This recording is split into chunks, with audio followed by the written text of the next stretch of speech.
desafio para vocês. Tomara que dê certo. Bom dia, são 8h08. Nosso horário combinado para esse encontro. Hoje eu tô sem fone, tomara que o áudio esteja bom. Devagarinho eu vou aperfeiçoando as técnicas e tentando melhorar a entrega, tá? Mas para que a entrega e a qualidade do áudio, a qualidade da imagem, enfim, não entre como uma desculpa para eu não fazer, a gente faz como pode, com tudo aquilo que a gente tem. Bom dia, Jurinha, bom dia, Isa. Bom dia, Amanda. Também. Então, enquanto eu vou aperfeiçoando essa entrega, a gente vai fazendo como dá. Bom dia, Eliana. Meu desafio. Então, a gente tem a pretensão, nós temos a pretensão de gravar isso para o YouTube, certo? Então, hoje eu tô no desafio de 2 câmeras me filmando. Eu nunca vou estar preparada para gravar live, mas eu gravo mesmo assim, só para vocês saberem, tá? É sempre um desafio, mas é uma alegria ver vocês aqui comigo. E daqui a pouco as convidadas vão entrando. Deixa eu só mandar um aviãozinho rapidinho para algumas pessoas que eu gostaria muito que estivessem aqui presentes. Pronto. Vamos conversar? Meu desafio, gente, bom dia, é conseguir levar um pouco mais de meia hora, mas menos de 1 hora, tá? Eu não quero fazer live de 1 hora, quero live rápida, mas é que é difícil porque eu falo muito. Então vamos lá. Bom dia, Nai. Então vamos falar. Hoje eu tinha preparado uma entrega e acordei hoje com outra coisa no coração e eu acho muito divertido quando o Espírito Santo faz isso comigo. Ai, então eu mudei o planejamento e vou entregar outra coisa. Vamos lá? Antes de mais nada, eu quero contar, eu ia contar, mas eu prefiro ler, só para eu não pecar em nenhum detalhe, tá? Eu quero ler uma história para vocês e eu preciso que vocês prestem muita atenção nessa história, tá? Dá pra ver o fiozinho aí, do fiozinho que eu não consegui desenrolar? Toma de inspiração, faz do jeito que dá, gente. Não é pra ser perfeito, é pra entregar o produto. Então vamos lá. Eu vou ler Lucas 16, que tem um ensinamento que a gente precisa reter hoje aqui nessa história. Então havia um certo homem rico, o qual tinha um mordomo. E o mordomo, foi acusado perante ele de estar desperdiçando os seus bens. Então, o homem rico, chamando o mordomo, lhe disse: "O que é isso que eu ouço de ti? Entrega a conta da tua mordomia, porque já não podes mais ser o meu mordomo." Então, o mordomo disse consigo: o que eu farei? Pois o meu senhor me tira a mordomia. Cavar eu não posso, tenho força braçal. De mendigar tenho vergonha. Eu resolvi o que fazer quando me tirarem a mordomia, para que eles possam me receber em suas casas. Então ele está preocupado como que essa comunidade em volta dele pode recebê-lo melhor, já que ele vai perder o emprego e vai precisar dessas pessoas. Assim, ele, chamando para si cada um dos devedores do seu senhor, disse ao primeiro: "Quanto tu deves ao meu senhor?" E ele disse: 100 medidas de azeite. Então ele lhe disse: "Tome a tua conta e assenta-te rapidamente e escreva 50. Metade, certo? Baixou o que ele deve de 100 para 50. Então ele disse ao outro: "E tu quanto deves?" E ele disse: 100 medidas de trigo. E ele lhe disse: "Toma a tua conta e escreve 80. E o Senhor elogiou o mordomo injusto porque ele agiu com sabedoria. O Porque os filhos desse mundo são mais sábios na sua geração do que os filhos da luz. E eu vos digo, fazei para si amigos com as riquezas da injustiça, para que quando estas vos faltarem, eles vos recebam nas habitações eternas. Vamos falar um pouquinho disso? Oi, Pri, bom dia. Vamos falar um pouquinho disso. Quando o senhor do mordomo elogia, ele não está elogiando necessariamente a ação aparentemente corrupta que ele teve, certo? A questão aqui é que existe uma sutileza. Então, primeiro vamos avaliar. Quando o homem rico chama o mordomo e vai dispensar, por que ele está dispensando o mordomo rico? Escreve aí para mim. Por que ele está dispensando? Porque ele não administrou bem as riquezas dele. Significa que ele não estava sendo prudente. Significa, me passa uma impressão de que havia ali um interesse próprio. Tanto que a acusação é exatamente essa, que ele estava se beneficiando da riqueza desse senhor rico. Bom dia, mamãe. Muito bem. Então, quando ele entende que ele vai perder esse direito e esse trabalho, ele começa a se incomodar e a se preocupar com o relacionamento dele com aqueles da sua comunidade. Qual que é o primeiro ensinamento que eu tiro aqui? Existe a necessidade, nós, enquanto aqui a gente não é, nós somos filhos da luz, né?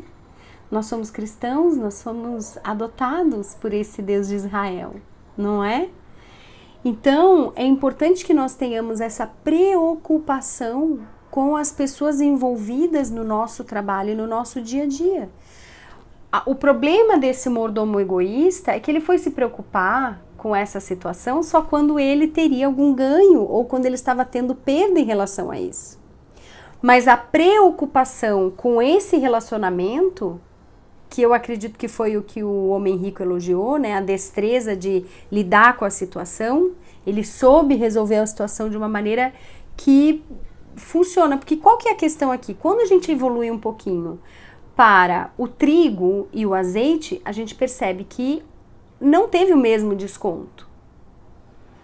E quando a gente fala sobre o mordomo, a gente está falando sobre um contador, né? Ele era o cara que administrava a riqueza do homem rico. É tipo contador, vamos dizer assim. Tipo, porque hoje em dia o contador tá mais só para falar com o governo do que arrumar as contas, mas né, ele cuidava desse financeiro, dos bens e das posses desse homem rico. Então a gente pode partir do pressuposto que quando uma pessoa está devendo, o que está contido ali? Juros. Não é? Então houve o quê? Um alívio dos juros. Quase como se fosse uma negociação. Tudo bem que a motivação ali do mordomo estava sendo egoísta, porque ele queria ficar bem visto para poder ter portas abertas para ele nessa comunidade. O que Jesus está falando é, essa preocupação com o outro durante o seu trabalho precisa existir para que as portas sejam abertas quando você estiver no reino do céu. Para que você tenha esse relacionamento com as pessoas. Preocupe-se. Entende? E aí ele faz a referência assim, ó, que os recursos do mundo estão aí disponíveis. Faça o bem com eles. Muito forte esse recado do... Agora eu já fechei, não sei qual é o versículo. Muito forte esse recado do final. Faça o bem com os recursos. Certo?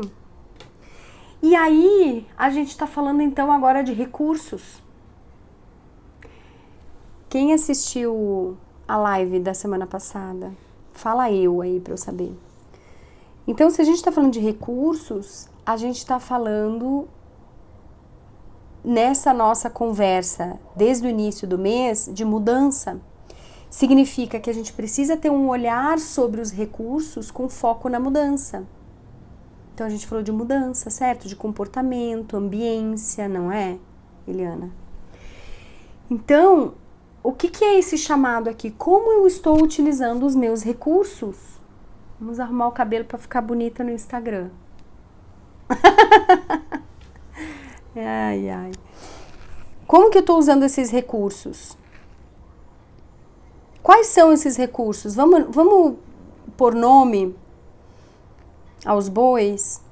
O primeiro recurso, o corpo. Quando a gente fala de mudança, quem acompanha o meu Instagram vê que eu sempre publico os exercícios, até agora estou publicando menos, porque às vezes a gente quer um descanso, mas essa semana eu vou dar uma intensificada para vocês acompanharem o dia a dia, para a gente poder falar de rotina depois, tá? Então eu vou compartilhar com vocês. Como que eu estou utilizando o recurso do corpo? Como que eu estou cuidando desse meu corpo? O exercício físico, como que eu estou fortalecendo o meu corpo? Como que eu estou alimentando esse corpo? Que tipo de alimento e nutriente eu coloco para dentro dele? Eu estou falando de pele, de músculo, de sangue, de carne, né?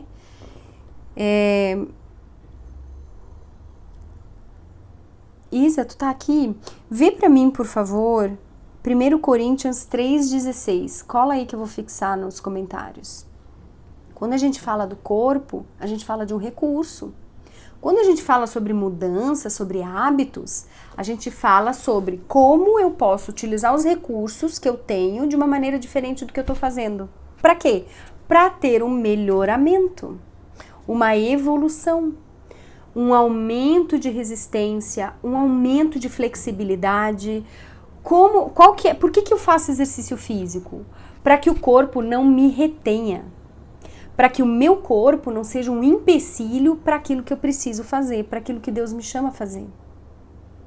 Se eu não cuido do meu corpo, eu adoeço. Não que eu não adoeça sem cuidar, mas eu digo, se eu não cuido do meu corpo, eu vou adoecer. Se eu adoecer, me fragilizar, como que eu vou batalhar? Como que eu vou caminhar uma jornada de uma pessoa que precisa fazer e acontecer? Eu vou precisar ter um tempo de reclusão, eu vou precisar de resguardo, eu vou precisar diminuir ao invés de aumentar. Às vezes faz parte, tá tudo bem, mas não por displicência.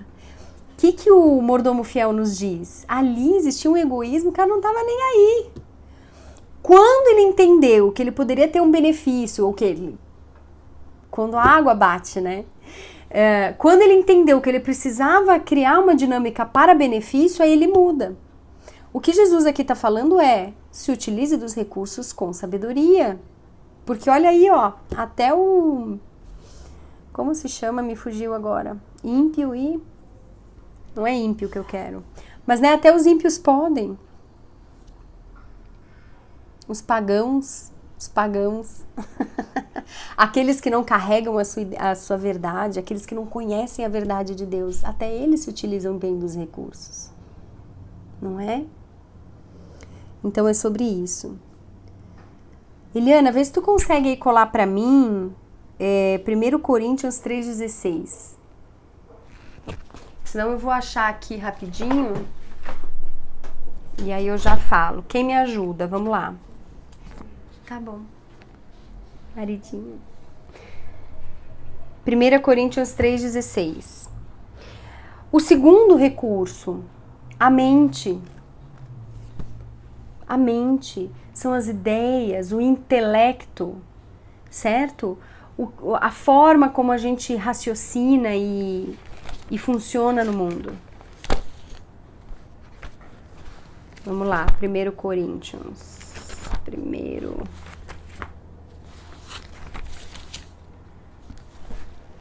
3,16. Achei. Vamos lá? 3,16. Não sabeis vós que sois o templo de Deus e que o Espírito de Deus habita em vós? Por que cuidar do corpo? Porque ele é templo do Espírito Santo. Qualquer pessoa que conhece um pouco do Novo Testamento sabe que a vinda do Emanuel é Jesus conosco. Ele rasgou o véu. Quem já leu a passagem de Jesus quando ele morre na cruz? Ele rasgou o véu. De cima a baixo. Então, cuidar do corpo para benefício da jornada de Deus e dessa nossa jornada em conjunto com Ele é necessário, é importante. E aí, quando a gente fala da mente, que é o segundo recurso que eu trago aqui a percepção sobre, a gente vai para Provérbios, quem conseguir achar antes que eu, 16:3. Quando a gente tem essa chamada para a mente, significa a forma que a gente se utiliza do pensar, do intelecto. Como que eu posso me utilizar melhor do recurso que Deus me deu, que é a minha mente criativa, construtora, transformadora de realidade. É muita potência para pouco uso, entende? Então, quando a gente vai lá para o mordomo infiel e vê a forma como ele se relacionava com os recursos do seu mestre, porque não era dele, porque ele não sabia, né, que ele eventualmente ia precisar da comunidade que o cercava, era de um jeito. Quando ele precisa, muda. No nosso caso, não. Como que nós vamos utilizar essa ferramenta maravilhosa que é a nossa mente, essa potência de intelecto que Deus nos deu? E aí, em Provérbios, a gente tem essa chamada aqui, ó. Vou achar bem rápido. 16:3. Óculos. Confia tuas obras ao Senhor e os teus pensamentos serão estabelecidos. Qual que é a sabedoria dessa passagem? Ei, Andressa, bem-vinda! Quando a gente estabelece o nosso raciocínio em Deus, em sua jornada, em sua demanda, a gente confia plenamente naquele cara que nos criou. Naquele cara, naquela existência, naquela essência que comanda toda a vida.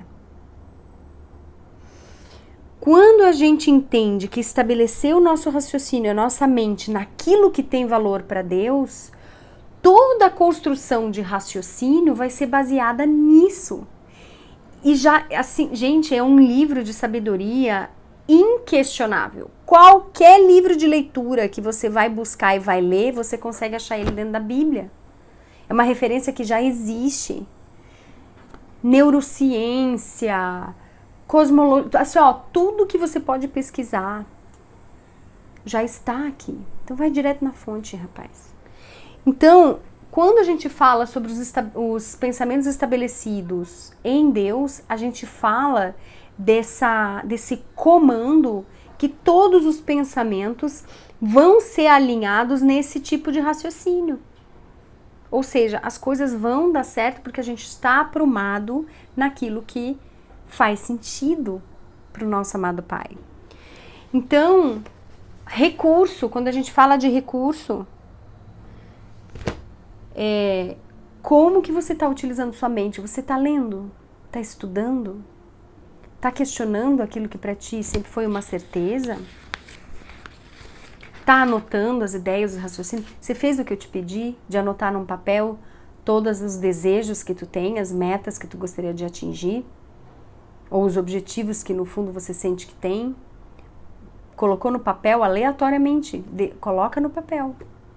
Toma uma atitude, toma uma ação, tira da cabeça, põe no papel para que os teus olhos possam visualizar e transformar o que está abstrato na mente.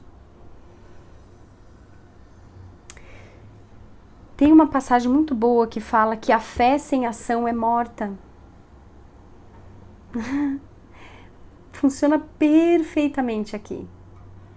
Acreditar sem agir não funciona. Quer ver? Quando Jesus fez o milagre dos pães, dos peixes, ele tinha pães e ele tinha peixes. Ele só não tinha o suficiente, mas ele tinha. Então, os milagres se dão para quem está na jornada. O milagre da multiplicação se dá para aquele que tem pouco. Isso não tem, pede emprestado. Não tem aquela passagem, acho que é Elias, não lembro se é Elias, acho que é Elias, não é Eliseu, é Elias, que ele chama a viúva de um dos seus discípulos, né, e ele fala, tu tem jarro? Pois vá para os teus vizinhos e pede jarro emprestado. E ela vai para os vizinhos, olha, isso é relacionamento. Funciona para o mordomo infiel. Se o mordomo infiel fosse fiel, primeiro que ele não ia perder o trabalho. Segundo, ele teria uma excelente relação com a comunidade. Porque na hora que você vai precisar pedir jarros emprestado, você tem que ter porta para bater. É sabedoria. Você precisa conhecer e amar as pessoas para que a teia tenha base de apoio. Entende? Então, quando ele fala para pegar os jarros, ela vai e busca os jarros emprestados, mas o milagre se dá quando ela está com os jarros vazios. E aí eles se enchem. Entende?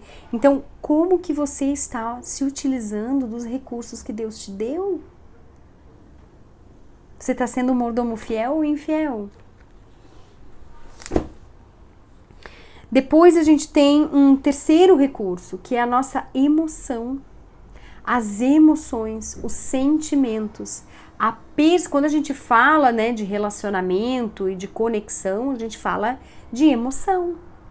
Como que eu lido com o mundo ao meu redor. E aí a gente tem aqui, biblicamente, vamos fortalecer, Provérbios 4:23. Tá fácil esse, tá mais pertinho.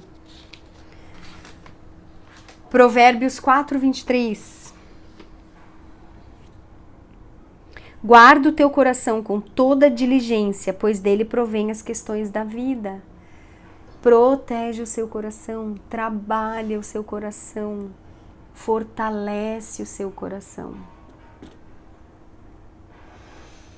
Um mentor meu uma vez me disse, trata o teu coração como um bebê recém-nascido. Tu dá pra qualquer um? Você expõe ele de qualquer jeito? Quando você vai pra rua, você não agasalha? Você sai pra rua com ele quando ele é bebezinho recém-nascido? Você deixa qualquer estranho pegar ele no colo?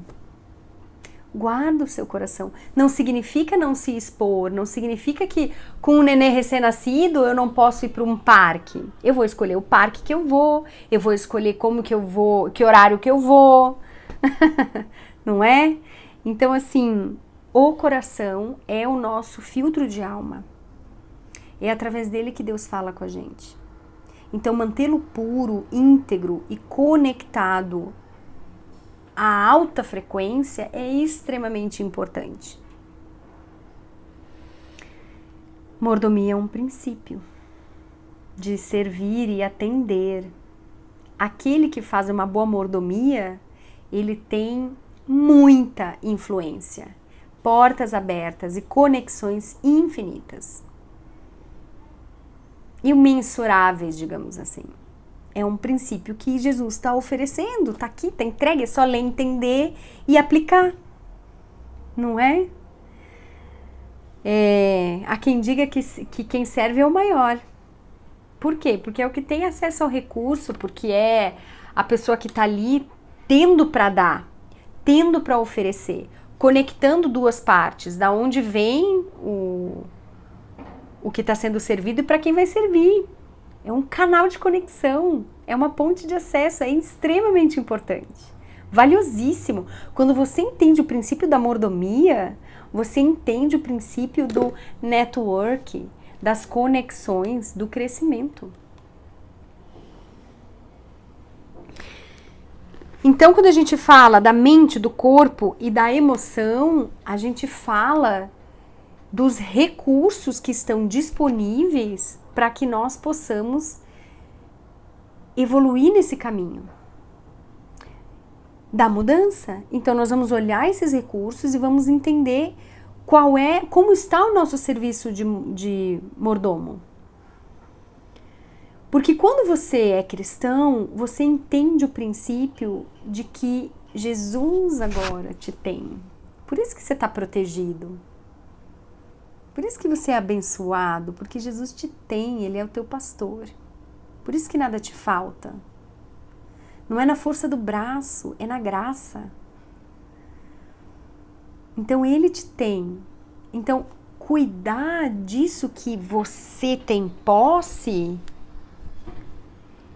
é cuidar daquilo que um senhor rico te deu para cuidar.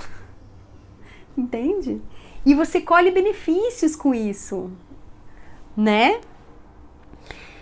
Então nós temos a mente, o corpo e as emoções e a importância que tem esses recursos, né? Para um bom desenvolvimento de hábito. E aí, numa quarta posição e também muito importante, a gente tem o espírito.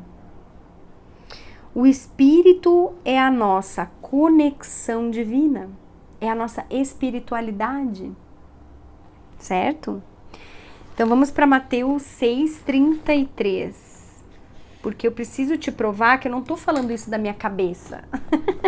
Eu não invento essas coisas, isso é o que o Espírito Santo me ensina e me fala, e de verdade eu tento aprender, é difícil pra caramba. Não é fácil, assim. Tem dias que para fazer uma mudança simples, eu levo 15 dias, 20 dias. Uma mudança simples, sabe? Mas essa mudança simples, ela vem através de movimento, de pequenas ações. Lembra que eu falei?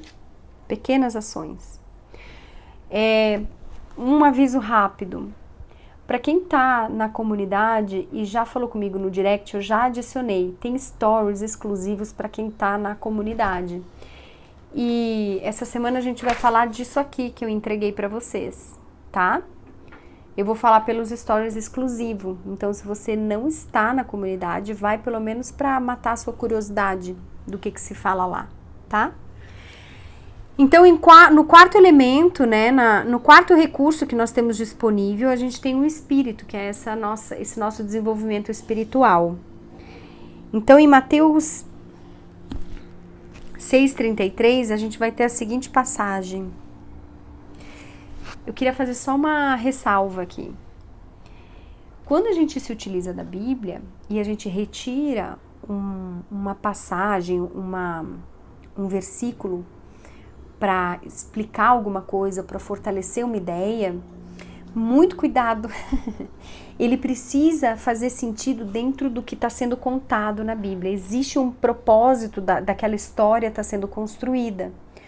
Porque quando a gente tira esse versículo, ele pode se adaptar a qualquer situação. Então, muito cuidado com isso, tá? A gente se utiliza do versículo quando ele faz sentido dentro daquele contexto, tá? Senão a gente só vai estar achando motivo para fortalecer aquilo que a gente pensa, né? Sozinho, por conta própria. Então vamos lá. Em Mateus 6,33 ele fala o seguinte: mas buscai primeiro o reino de Deus e sua justiça, e todas essas coisas vos serão acrescentadas. O que serão todas essas coisas? Vamos para um versículo anterior. Ele fala, porque todas essas coisas os gentios buscam. Gentios, era essa a palavra que eu queria. Oi, Ana Laura. Os gentios somos nós, né? Éramos nós, né? Que agora a gente foi adotado, mas seriam aqueles que estão de fora, né? Que não carregam essa mesma fé. Então, porquanto vosso Pai Celeste sabe que necessitas de todas essas coisas. Então, tu não precisa buscar as coisas, né? Aí em cima, mais um para cima para poder entender. Lembra que eu falei da conexão? Ele fala, não fica ansioso dizendo o que eu vou comer, o que eu vou beber, com o que eu vou me vestir. Relaxa, isso não é importante. Para a situação assim, Reformulando, para a situação que você se encontra, para onde você está e para o propósito que Deus tem para você, você vai estar adequado. Ele não está dizendo que você é o que vestir, o que comer. Deus vai colocar aquilo que você precisa naquele momento específico. Quando a gente está conectado à voz de Deus, quando a gente está conectado a essa conversa com o Espírito Santo, a gente compreende, recebe essa mensagem muito mais rápido, sofre menos, porque a gente entende que as coisas cooperam para o bem daquele que crê e que foi chamado segundo o seu propósito. O propósito de Deus, não o teu. Muito bem. Então, por que ele fala para buscar o reino de Deus e depois todas as outras coisas vão ser acrescentadas? Porque é aquilo que a gente fala, se você firma os seus pensamentos, lembra da mente que eu falei lá de Provérbios 16? Se você fixa a sua mente naquilo que é de Deus, naquilo que é do alto, todas as suas atitudes vão ser encarrilhadas nesse mesmo propósito. Quando a gente vê um mordomo infiel, a gente vê um cara egoísta, que não estava preocupado em relacionamento, que estava administrando mal os recursos do seu amo e que só viu valia e valor de mudar a sua forma de agir e de se utilizar melhor dos recursos quando o relacionamento para ele ficou interessante. Não é? E a gente tem recurso. Vamos trabalhar esses recursos de maneira sábia, em prol daquele que nos chamou à existência. Então, como que nós estamos nos utilizando desse recurso para atingir as mudanças que a gente precisa, para viver essa vida que a gente sabe que tem que viver, para o próximo passo, para a próxima realidade? E aí, quando eu estava pensando sobre como a gente pode conversar sobre isso aqui, e eu mesma estou fazendo um planejamento num mastermind paralelo, que eu vou depois passar para vocês, eu comecei a entender como, por mais que a gente... Porque vamos lá, a vida é uma escada. E a gente vence degrau por degrau. A habilidade que a gente tem em um patamar da escada é diferente da habilidade que a gente vai desenvolver quando a gente estiver em outro patamar dessa escada. O que me trouxe até esse degrau não vai me levar para o próximo. É esse aprendizado desse degrau que vai fazer com que eu evolua. Então, as dificuldades, a nossa resistência, a nossa capacidade de evolução vai estar sempre sendo questionada. A gente não chega nunca no final. É sempre uma curva, é sempre um novo passo, né? De uma jornada de A para B, de B para C, de C para D. Então, quando a gente entende essa evolução, a gente entende que as dificuldades vão estar sempre ali disponíveis. E no meu estudo bíblico dessa semana foi muito legal, porque uma das coisas que eu entendi num sopro do Espírito Santo é esse convite que existe da gente sofrer. Calma, eu vou explicar. Não é sofrer vitimista, não é sofrer, ai, sofredora, é sofrer no sentido de que mudar de um patamar para o outro exige esforço. Existe um abrir mão de algumas coisas para poder adquirir as novas competências e as novas percepções. E isso, às vezes, porque a gente é muito apegado a algumas coisas, dói. Às vezes o crescer dói. Então, quando a gente olha para Cristo e todas as dores que ele passou, e ele fala, quem vem depois de mim já sabe o caminho, ou seja, tem dor envolvido. Mas não há dor que a gente vai viver que a gente não suporte quando a gente caminha com Jesus. Entende? Porque nós recebemos na medida que nós damos conta. Por isso que tem esse convite de manter a mente nivelada no que é do alto. Porque todas as coisas vão se acomodando na sequência. Entende? E tudo vai cooperar. Então vai dar certo, ainda que pareça difícil. E aí, quando eu comecei a pensar nos projetos, nos sonhos e começar a estruturar as minhas metas, eu comecei a perceber como muitas vezes é difícil a gente sonhar. E aí, de novo, eu não sei não citar a Bíblia, gente, desculpa. A gente tem uma chamada de Jesus falando que o reino é das crianças. E isso sempre me pegou, sabe? Eu sempre fiquei assim, intrigada com essa afirmativa. Porque Jesus era muito intencional com as falas e com o ensinamento que ele trazia. Tamanha era a preocupação dele fazer as analogias, dele trazer as parábolas para que vencesse o tempo. Né? Ele sabia que ia ter bastante tempo para desenrolar toda essa verdade do reino. E aí, ele fala das crianças e eu comecei então há muito tempo, faz meses isso. O que é a criança? Como é o comportamento da criança? Ela é sonhadora, ela é lúdica, ela gosta de pôr a mão na massa. Ela ouve pouca explicação e já quer testar, já quer fazer, já quer criar. Já viu uma criança? Ela conversa com estranhos. Se você não traumatizou a criança, ela conversa com estranhos. Ela quer fazer amizade. Ela uma hora tá brigada, outra hora já passou, já nem lembra mais. Entendeu? Então, o olhar para esse comportamento infantil nos ajuda a perceber a visão do reino. Que é essa facilidade em se adaptar rapidamente sobre as coisas. E aceitar o novo com empolgação. Mas o que nós adultos traumatizados fazemos? Negamos. Não, nunca foi desse jeito, eu sempre fiz de tal forma, mas quem falou? Mas por quê? Quê? Eu vou ter que sair daqui para ir para lá?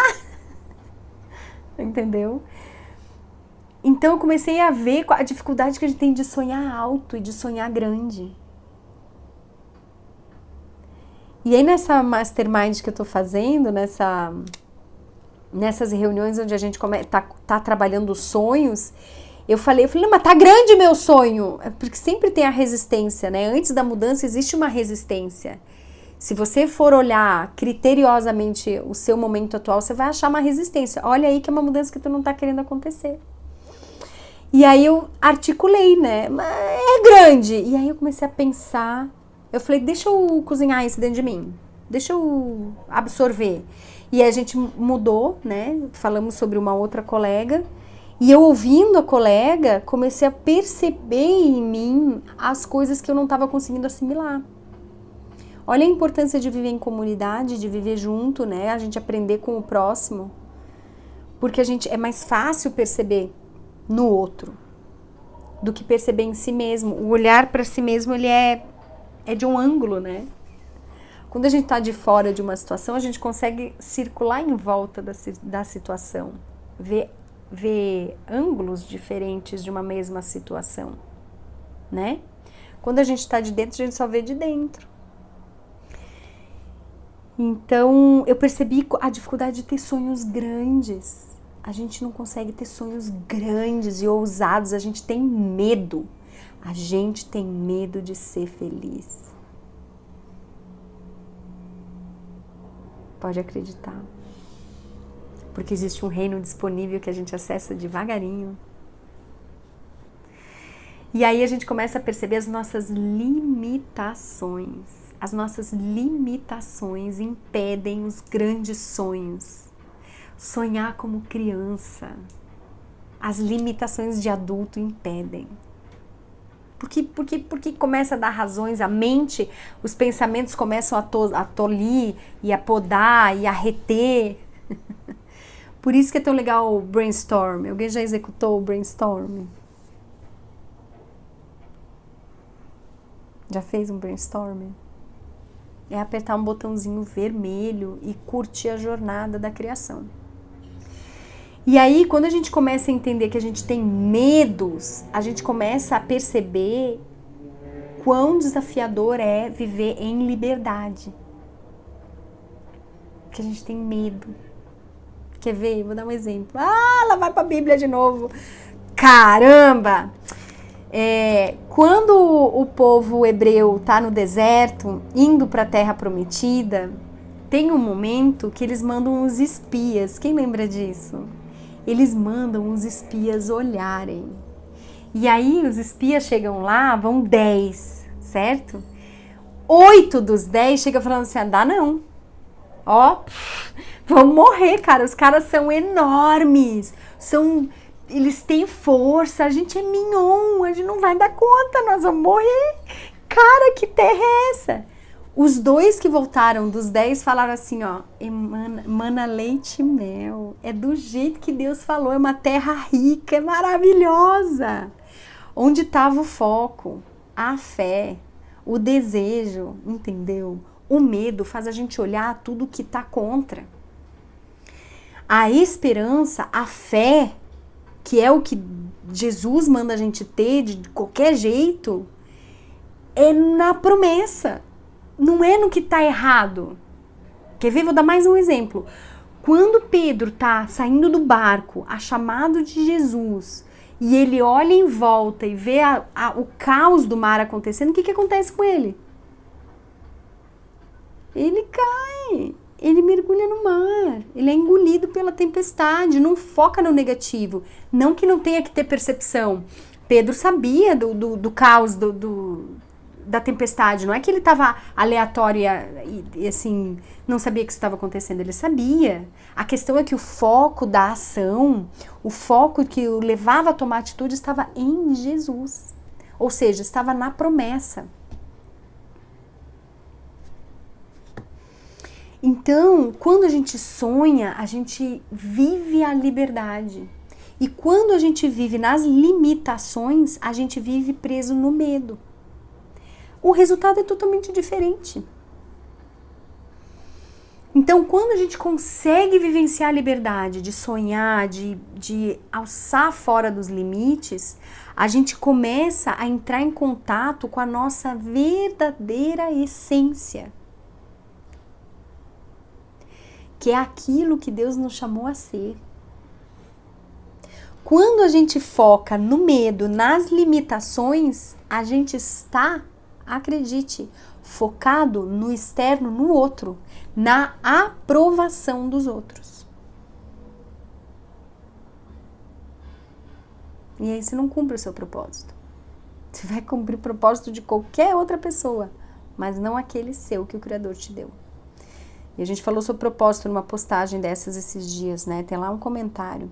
Vai lá ler. Então, quanto mais a gente consegue viver nessa liberdade, quanto mais a gente consegue permitir que os sonhos nos abracem e nos guiem, tendo aquilo, né? Depois eu vou fazer uma colinha para vocês, né? Tendo aquilo da mente, corpo, emoção, espírito, né? Centralizado naquilo que é do alto, todas as coisas vão se acomodando.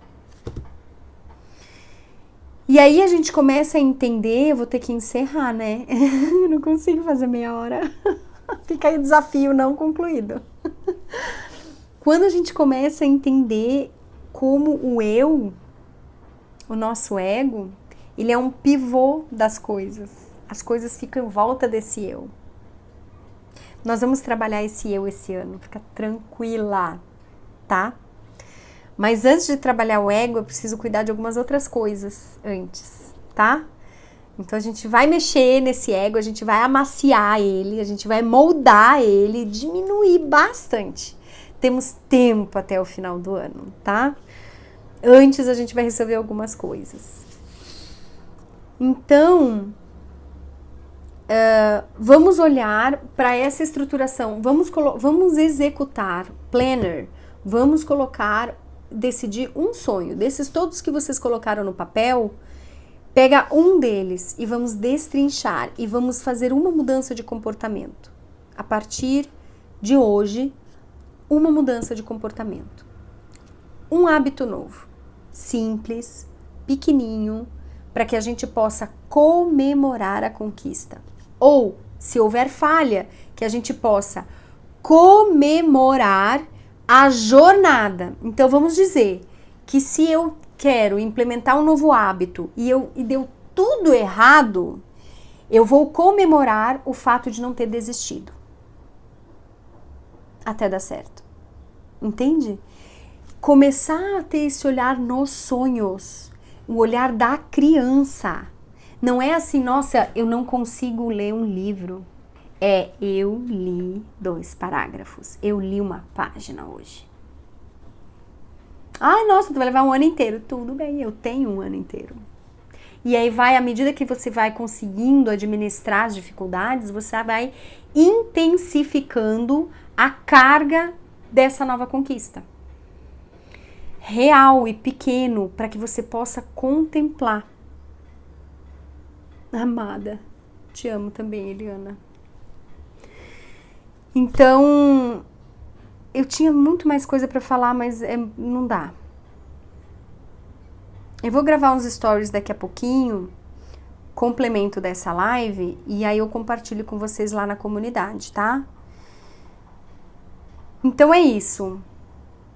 Vamos definir um hábito, e eu vou passar uma tarefa nova lá no grupo, e vou passar essas passagens para a gente poder meditar em cima delas, tá? É muito importante que a gente olhe com muito amor e carinho em cima disso. Peça a condução do Espírito Santo, pede a condução, o olhar do Espírito Santo sobre essa sua jornada, sobre essa sua mudança, porque tudo que Deus põe a mão dá certo. Pede para Ele guiar os seus desejos. Ore todos os dias, do seu jeito, no tempo que você tem, o melhor que você tem a entregar. Não se compare aos outros, mas se compare ao que você foi ontem e se você está um pouquinho melhor hoje, tá bom? Cada um tem seu tempo e o seu jeito. Lembrem-se de uma coisa muito importante. O tempo é vida. Como você está se utilizando desse recurso, do recurso do tempo de vida que você tem? Não importa o que foi até hoje, a mudança pode ser feita agora. E não precisa mudar completamente. Você só precisa mudar uma coisa. E ela pode ser pequena, desde que haja uma mudança. Uma. Então relaxa, sem pirar. Vamos começar a mudar. Um passo de cada vez. Certo? Gratidão. Que Deus abençoe a vida de vocês. Que alegria te ter assistindo essa live aqui ao vivo e na gravada. Se você ainda não faz parte da comunidade, vem caminhar junto, porque a gente junto é muito mais forte. Uma comunidade é onde funciona todas as transformações. Sozinho é bem difícil caminhar. Certo, lindonas? Obrigada, Eliana, que Deus te abençoe. Então, nos vemos em breve. E se você gostou, fez sentido alguma coisa do que eu falei, deixa um comentário aqui embaixo, para que a gente possa se conectar. Eu vou correndo te dar um oizinho, certo? Que Deus abençoe a vida de vocês. Boa semana.